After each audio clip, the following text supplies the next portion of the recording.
Әсел Жұбанқызы, енді сізді мына жерде барлығы мақтап жатыр. Менде мынандай 3 сұрақ қысқа. 2022 жылы бізде заң қабылданды. Ол заңға сәйкес бюджеттен 18 миллиард теңге бөлінді Қазпоштаға 3 жылға. Жылына 6 миллиард. Ол ақша қайда? Менің ақпаратым бойынша ол ақша Қазпоштаға түскен жоқ, заң қабылданды.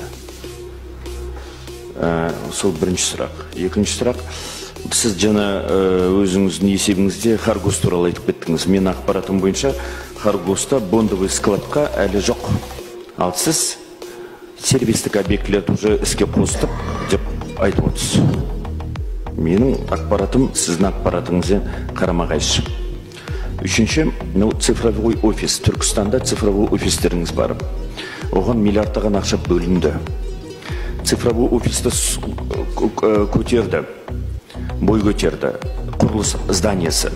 Бірақ ол зданиясы инженерлік жүйелерге қосылмаған, проектно-сметный документацияда бірталай кемшіліктер бар, керек десе рұқсатсыз соғылған. Ешкім жауапкершілікке тартылмаған. Оған кім қол қойды, неге олар жауапкершілікке тартылмаған? Осы 3 сұрақ. Рахмет. Бірінші сұраққа мына НЦРЯП-та вице-министрі Әсет Тұрысов жауап берсе. Өткен Бақытжан Жұманбекұлы, құрметті депутаттар, сұрағыңызға рахмет. Осы мәселе бойынша мемлекеттік қызметтер заңына сәйкес бізде жоспарда болған 2000 отделениесі, Қазпоштаның отделениесі ауылдағы ЕГОФ арқылы, ЦОН арқылы мемлекеттік қызметтерді көрсету және беру.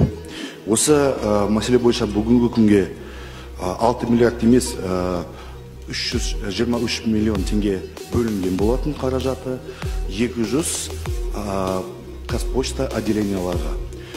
Келесі жылда тағы да 100 отделениялардың қосылатын болады. Бүгінгі таңда 8900 мемлекеттік қызметтерді көрсетілген елінде енді азаматтарға.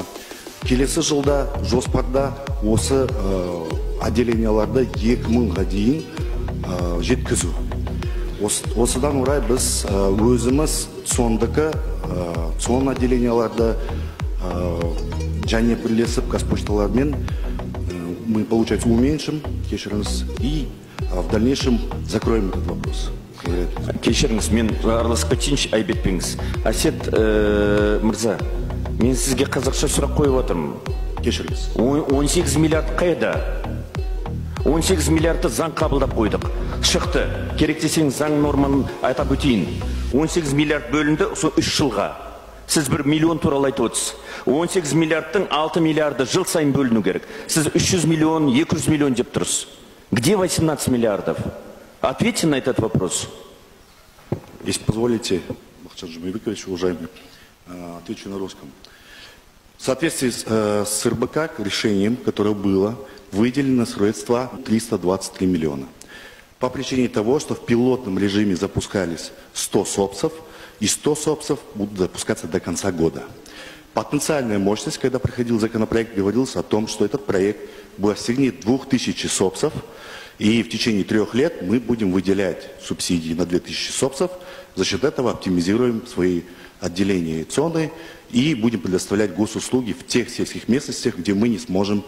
Раньше оказывали мобильные ЦОНы, так называемые, теперь будут оказывать через отделение Қазпошты. Сумма, выделенная, соответственно, с РБК, мы можем письменно подтвердить, это 323 миллиона на этот год. По 6 миллиардов, это имелось в виду потенциал, когда мы рассматривали законопроект, 2000 отделений, это будет порядка 6 миллиардов.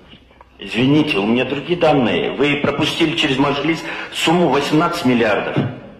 Концепцию почитайте, 18. 6 миллиардов ежегодно. 3 года. 6 миллиардов. Я былайстекен эмоцияға бармай. Сіз былайстаңыз. Нақты қол қойып, осы жаңа қойылып отқан Бақытжан Жұманбекұлының сұрағына жазбаша түрде жауап беріңіз. Және бұл ақпаратты мына екі комитеттің төрағасына да беріңіздер, біз өзіміздің комитеттің мүшелерін таныстырайық.